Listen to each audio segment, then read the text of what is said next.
ভারী বর্ষণ ও জোয়ারে ক্ষতিগ্রস্ত চট্টগ্রামের অধিকাংশ সড়ক। বিভিন্ন এলাকার সড়কে সৃষ্টি হয়েছে বড় বড় গর্ত। যানজট ও গাড়ি চলাচলে ধীরগতির পাশাপাশি হাঁটাও কষ্টকর হয়ে পড়েছে নগরবাসীর। চরমে উঠেছে নাগরিক দুর্ভোগ। দ্রুত মেরামত না করলে খানাখন্দের সাথে দুর্ভোগ কয়েক গুণ বাড়বে বলছেন পরিকল্পনাবিদরা। এরই মধ্যে দু একটি সড়কে মেরামত কাজ শুরু করেছে সিটি কর্পোরেশন। আবু জাবেদের ছবিতে শেখ জায়েদের রিপোর্ট। টানা বৃষ্টি আর জলাবদ্ধতায় উঠে গেছে সড়কের পিচ। গাড়ি চলতে চলতে ইট সুরকি উঠে সৃষ্টি হয়েছে বড় বড় গর্ত।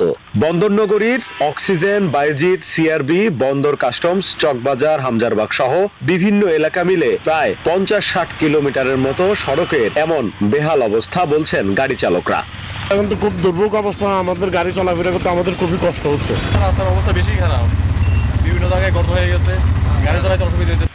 রাস্তা ভাঙা হওয়ায় সৃষ্টি হচ্ছে যানজট, গাড়িও চলছে ধীর গতিতে।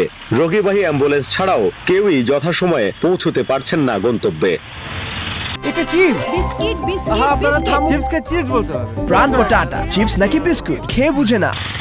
এছাড়া খানাখন্দে নষ্ট হচ্ছে গাড়ি। বিভিন্ন সড়ক থেকে গাড়ি টেনে নিয়ে যাচ্ছেন ভুক্তভোগীরা। রাস্তা বেশি ভাঙা তো ওই জন্য গাতের ভরার মধ্যে ব্লকটা ফাটে গেছে। অ্যাম্বুলেন্স নষ্ট হচ্ছে, আপনার গাড়ি নষ্ট হচ্ছে, বিভিন্ন কিছু নষ্ট হচ্ছে, রাস্তার ভাঙার কারণে সবকিছু নষ্ট হচ্ছে।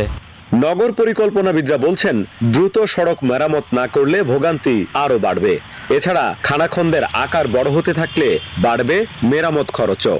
দ্রুত সময়ের মধ্যে এই যে খানাখন্দ এবং সড়কের যে অংশগুলো ভেঙে গেছে সেগুলো মেরামতের উদ্যোগ নিতে হবে এবং এই মেরামত যেন টেকসই হয়, যাতে নগরবাসীর যে ভোগান্তি সেগুলো কমানো সম্ভব হয়।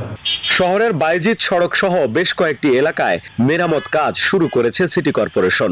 বড় গর্তগুলোতে ইট বালি ফেলে এবং ছোট গর্তে পিচ ও পাথর দিয়ে রোলিং করা হচ্ছে। আমরা সব রাস্তাঘাট রিফারিং করতেছি। অতীত দিয়ে 1 সপ্তাহের ভিতরে ইনশাল্লাহ চট্টগ্রাম সিটি কর্পোরেশনের গর্ত নালা সবগুলা এটা রিফারিং করা শেষ।